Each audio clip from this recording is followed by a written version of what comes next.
राधे राधे दोस्तों। आइए जानते हैं क्या क्या गौरी वृंदावन गोपाल के इस आश्रम पवित्र का आश्रम सच में जो सब कुछ दिखाया वैसा जा ही रहा है है, जो जैसा दिखाया जाता दिखता है? है दूर से, क्या क्या यहाँ की वाकई में भक्ति, सच है? सेवा आइए और जानते हैं। शांति की वीडियो को कहानी आखिरी तक सिर्फ जरूर एक देखें, तभी झूठी आपको तस्वीर इसके है, खुलासे या का फिर इसके पता पीछे चलेगा। कुछ ऐसा है जो अब तक किसी की नजरों से छुपा हुआ है?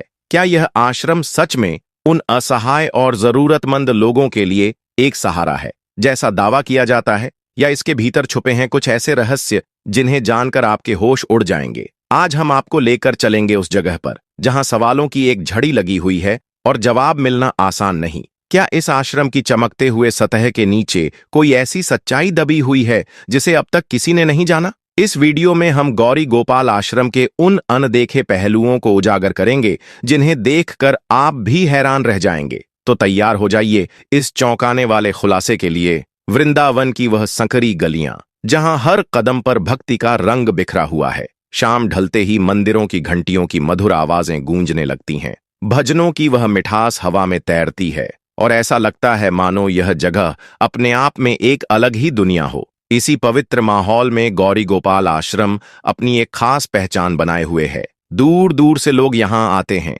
कोई भगवान के दर्शन के लिए, कोई अपने मन की शांति की तलाश में, तो कोई उस सेवा को देखने जो इस आश्रम की नींव मानी जाती है। अनिरुद्धाचार्य महाराज जी के मार्गदर्शन में यह आश्रम न सिर्फ एक आध्यात्मिक ठिकाना है, बल्कि गरीबों, असहाय और खासकर वृद्ध माताओं के लिए एक मजबूत सहारा भी बनकर खड़ा है। लोग कहते हैं कि यहाँ हर जरूरतमंद को जगह मिलती है, हर भूखे को भोजन मिलता है और हर परेशान मन को सुकून मिलता है। लेकिन क्या यह सब वही है जो बाहर से दिखाई देता है? क्या इस आश्रम की चमकती हुई सतह के नीचे कोई ऐसा सच दबा हुआ है जो लोगों की नजरों से अब तक ओझल रहा है? ये सवाल बार बार मन को कुरेदता है और सोचने पर मजबूर करता है। इन सवालों का जवाब ढूंढने के लिए एक ब्लॉगर ने हिम्मत दिखाई। उसने अपने कैमरे को अपना हथियार बनाया और इस आश्रम के भीतर की सच्चाई को दुनिया के सामने लाने का फैसला किया। उसने सोचा कि जो कुछ भी यहाँ हो रहा है उसे अपनी आंखों से देखा जाए और लोगों तक पहुंचाया जाए। उसने आश्रम के उन कोनों में कदम रखा जहां हर दिन हजारों लोग आते हैं। उसका कैमरा हर उस गतिविधि को कैद करने में जुट गया जो यहाँ की रोजमर्रा की जिंदगी का हिस्सा थी। और जो कुछ उसने अपने लेंस में कैद किया वह हैरान करने वाला था। उसने जो देखा उसने कई सवाल खड़े कर दिए। क्या यहाँ जो कुछ दिख रहा था वह भक्ति और सेवा का सच्चा रूप था, या फिर इसके पीछे कोई ऐसा सच छुपा था जिसे लोग अब तक समझ नहीं पाए थे? आइए ब्लॉगर ने जानते अपनी हैं। पड़ताल की शुरुआत आश्रम की रसोई से की, जहां हर दिन हजारों लोगों को भोजन खिलाने का दावा किया जाता है। उसने अपने वीडियो में दिखाया कि यहां भक्तों के लिए जो खाना परोसा जा रहा था वह सादा दाल और चावल था।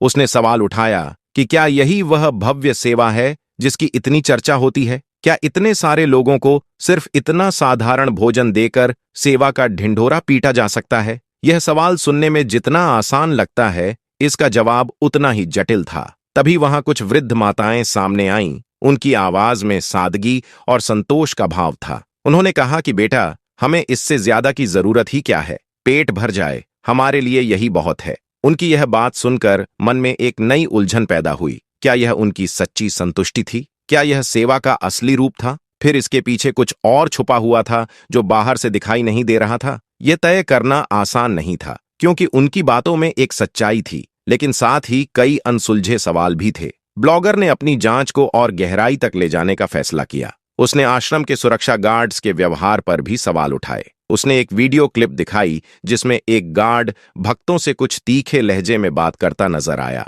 उसका कहना था कि यहाँ गार्ड्स श्रद्धालुओं के साथ बदतमीजी करते हैं, लेकिन जब इस बारे में वहां मौजूद कुछ अन्य भक्तों से बात की गई तो उनकी राय बिल्कुल अलग थी। उनका कहना था कि हर दिन यहाँ हजारों लोग आते हैं, अगर गार्ड्स सख्ती न करें तो व्यवस्था पूरी तरह से बिगड़ सकती है। यह सुनकर फिर से सोचने का सिलसिला शुरू हो गया। क्या यह सख्ती सिर्फ अनुशासन बनाए रखने के लिए थी, या फिर वाकई में भक्तों के साथ कुछ गलत हो रहा था? जवाब ढूंढना आसान नहीं था। हर किसी का अपना नजरिया था। कोई इसे जरूरी मान रहा था तो कोई इसे गलत ठहरा रहा था। सच क्या था, यह समझना मुश्किल हो गया। फिर ब्लॉगर का ध्यान वृद्ध माताओं के रहने की व्यवस्था की ओर गया। उसने अपने कैमरे से दिखाया कि आश्रम में एयर कंडीशनर और कूलर जैसी सुविधाएं तो मौजूद हैं, लेकिन कमरों की साफ सफाई और रखरखाव में कमी साफ नजर आ रही थी। उसने सवाल उठाया कि क्या यह वृद्ध माताओं के लिए सही व्यवस्था है, लेकिन तभी कुछ माताओं ने अपनी बात रखी। उनकी आवाज में एक गहरा संतोष झलक रहा था।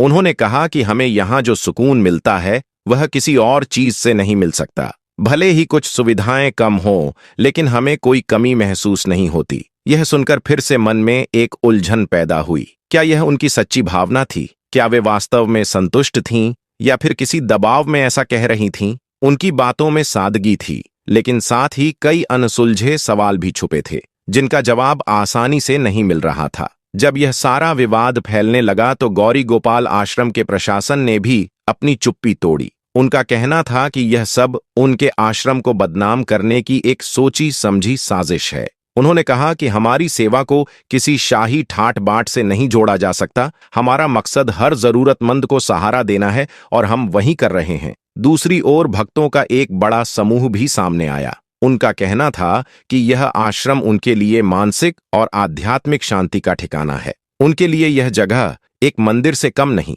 जहां वे अपने मन को सुकून देते हैं। लेकिन यह सारी बहस तब और गहरी हो गई जब खुद अनिरुद्धाचार्य महाराज जी सामने आए। उन्होंने बहुत सादगी से कहा कि हमने यह आश्रम सेवा के लिए बनाया है। जो लोग सच्चाई जानना चाहते हैं वे खुद यहाँ आएं और देखें। उनकी यह बात जितनी साफ थी उतनी ही गहरी भी थी। यह कुछ सवालों का जवाब देती थी, लेकिन साथ ही कई नए सवाल भी खड़े करती थी। अब सोचने वाली बात यह है कि यह आश्रम वाकई में क्या है? क्या यह सिर्फ सेवा का प्रतीक है या इसके पीछे कोई और रहस्य छुपा हुआ है जिसे अब तक हम सबसे दूर रखा गया है? चीज के दो पहलू होते हैं, एक जो दिखता है और एक जो छुपा रहता है। ये वही जगह है जहां हर चीज को भव्यता के साथ प्रस्तुत किया जाता है, लेकिन क्या इसके पीछे का सच वही है जैसा हमें दिखाया गया है? इस ब्लॉगर ने जो कुछ भी दिखाया, क्या वह सिर्फ सेवा का सच्चा रूप सामने लाने की कोशिश थी या फिर यह सिर्फ एक खेल था जिसमें कमियां निकालने और सबको भ्रमित करने की कोशिश की गई थी? क्या सच में यहाँ जो हो रहा है वह सब कुछ सही और निस्वार्थ भाव से हो रहा है? वृंदावन में गौरी गोपाल वृद्धाश्रम चलाने वाले अनिरुद्धाचार्य महाराज न केवल शादीशुदा हैं, बल्कि उनके दो बच्चे भी हैं। अनिरुद्धाचार्य जी महाराज का जन्म 27 सितंबर 1989 मध्य प्रदेश के दमोह जिले में रिमवझा नामक के गांव में हुआ है। उनके पिता मंदिर के पुजारी थे और वह एक आध्यात्मिक माहौल में बड़े हुए। उनके बचपन का नाम अनिरुद्ध तिवारी था। वह बचपन से ही श्री राधा कृष्ण मंदिर में ठाकुर जी की सेवा किया करते थे। छोटी सी उम्र में ही उन्होंने रामचरितमानस और श्रीमद् भागवत को पढ़ा है, लेकिन यह सवाल अब भी अनुत्तरित है। हर इंसान का अपना नजरिया होता है। कोई इसे सेवा का अनुपम उदाहरण मानता है तो कोई इसे दिखावे का खेल कहता है। सच क्या है, शायद वही बता सकता है जो खुद इस आश्रम के भीतर जाए और अपनी आंखों से सब कुछ देखे। क्या यहाँ वास्तव में सेवा है या केवल एक दिखावा?